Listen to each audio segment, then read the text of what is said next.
श्री स्वामी समर्थ. आपण कसं ओळखायचं की स्वामी आपल्या सोबत आहे? त्याआधी स्वामींचे हे 2 संदेश तुमच्याकरता. कर्म तुमचे शुद्ध ठेवा, मग मी कुठेही लांब नाही.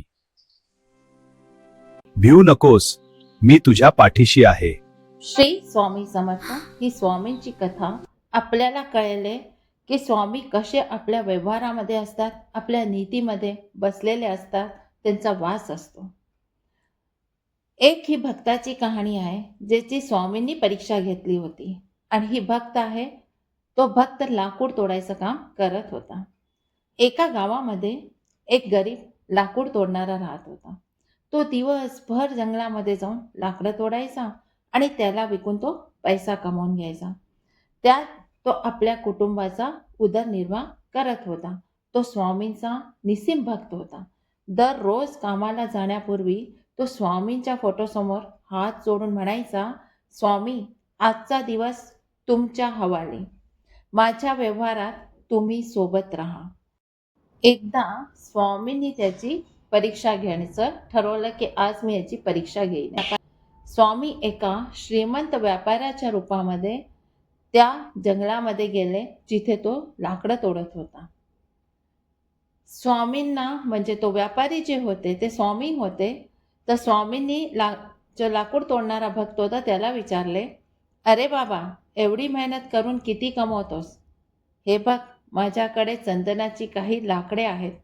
तू तू तू असं करू शकतो की तुझ्या या साध्या लाकडांमध्ये एक चंदनाची लाकडे मिसळून बाजारामध्ये विकून दे. तुला चौपट पैसे मिळतील, कुणाला कळणारही नाही. तो थोड्या वेळ तो भक्त थांबला. त्याच्या मनात गरिबीचे विचार आले, पण लगेच त्याला स्वामींच्या शब्दाची आठवण झाली. तो म्हणाला, मालक, चंदनाचे पैसे वेगळे आणि साध्या लाकडाचे पैसे वेगळे. जर मी दोन्ही मिक्स केले तर माझा व्यवहार अशुद्ध होईल. माझ्या स्वामींना हे आवडणार नाही. मला माझ्या श्रमाचे 2 पैसे मिळाले तरी चालतील, पण मी कोणाची फसवणूक करणार नाहीये. त्याच वेळेस व्यापाऱ्याने खूप आग्रह केला, पण तो लाकूड तोडणारा जो भक्त होता तो आपल्या प्रामाणिकपणे ठाम मतावर उभा राहिला.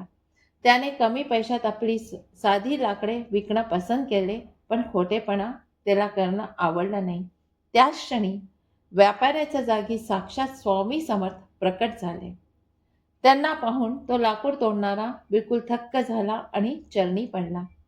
स्वामी हसून म्हणाले, अरे, तू बाजारात लाकडे विकत नव्हतास, तर तुझ्या स्वभावात आणि व्यवहारात जे काही चांगुलपणा होतास, जो आपल्या व्यवहारात सत्याने वागतो, तिथे मला धावून यावंच लागतं. तू मला तुझ्या प्रामाणिकपणात शोधले म्हणून मी तुझ्या सोबत आहे. या कथेतून आपल्याला काय शिकायला मिळतंय? तर स्वामी आपल्या सोबत आहे. ओळखण्याचा काही खुणा या कथेत पण दडलेल्या आहेत. आता कोणत्या खुणा ज्या आपल्याला कळतात की स्वामी आपल्या बरोबर आहे, तर त्या ज्या खुणा आहे, जे काही ओळखायचे क्षण आहे, ते हे आहे की जर स्वामी तुमच्या बरोबर आहे तर कितीही मोठं संकट आलं तरी तुमचं मन विचलित होत नाही आणि तुम्ही ठामपणे उभे राहतात. आतून एक बळ मिळतं, भिऊ नको, मी तुझ्या पाठीशी आहे.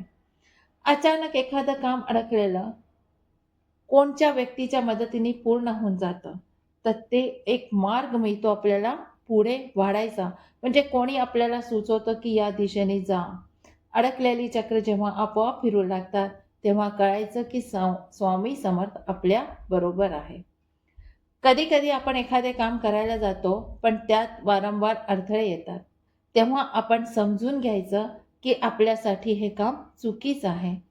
त्या चुकीच्या मार्गावर आपल्याला थांबवणं म्हणजे हा स्वामींचाच व्यवहार आहे. स्वामी आपल्यासोबत उभे आहे. वाणीतील आणि वागण्यातील नम्रता स्वामी सोबत असतील तर माणसाला अहंकार कमी होतो. जर तुमच्या व्यवहारात इतरांबद्दल दया, क्षमा आणि नम्रता वाढली असेल तर समजावं की स्वामी तुमच्या बरोबर नक्कीच आहे. योगायोग वाढणे. तुम्ही एखाद्या गोष्टीवर विचार करता आणि ती गोष्ट समोर आली, किंवा अचानक आपल्या मनामध्ये एकदम स्वामी समर्थांचं नाव गुंजायला लागलं, अचानक यायला लागलं, तर समजायचं की स्वामी समर्थ आपल्या आजूबाजूच आहे, आणखीन कुठे नाही गेले. तर काही गोष्टी आहे स्वामींना प्रामाणिकपणा पसंत आहे, त्यांना कोणाची फसवणूक करणं पसंत नाही आहे. आणि जो मनुष्य कोणाची फसवणूक करत नाही तर स्वामी त्याच्याबरोबर त्याच्या पाठीशी उभे राहतात. स्वामी आपल्या बुद्धीला दिशा पण देतात. जे आपल्या वाटेला आलं आहे त्यात जेव्हा आपण आनंद मानतो ना, तर स्वामी आपल्या सोबत असायचे लक्षण आपल्याला दिसू येतात. गरिबीची भीती त्या लाकड तोडला नव्हती, जो लाकडं तोडत होता, कारण की त्याला स्वामींच्या कर्तेपणावर विश्वास होता. स्वामी म्हणतात त्याप्रमाणे कर्म तुमचे शुद्ध ठेवा, मग मी कुठेही लांब नाही. तुम्हाला स्वामींचा असाच जर काही संदेश आवडत असतील तर नक्कीच या व्हिडिओमध्ये तुम्हाला संदेश मिळतील. प्रत्येक संदेशामध्ये स्वामींनी काही ना काही शिकवण दिली आहे. आणि आजचा जो संदेश आहे त्यात स्वामींनी हे सांगितलंय की तुम्ही तुमच्या व्यवहारामध्ये जर परिवर्तन यायला लागलं आणि ते परिवर्तन जर चांगलं असेल तर मी तुमच्या बरोबर आहे. विश्वास ठेवा, मी कुठे नाही आहे, तुझ्या मनात हृदयमध्ये बसलेलो आहे, तुझ्या हृदयात मी निवासरत आहे. फक्त तू मनाच्या डोळ्यांनी मला पाहून घे आणि बघ माझे दर्शन तुला होतात की नाही. श्री स्वामी समर्थ. जय जय स्वामी समर्थ. व्हिडिओ आवडल्यास नक्कीच लाईक, शेअर आणि सबस्क्राईब करा. कमेंट्समध्ये नक्कीच द्या श्री स्वामी समर्थ. आणि जर तुम्हाला काही अनुभव आला असेल तर नक्कीच आपले अनुभवसुद्धा आपण शेअर करा, ज्याने की स्वामींची प्रचिती घरोघरी पोहोचेल. श्री स्वामी समर्थ.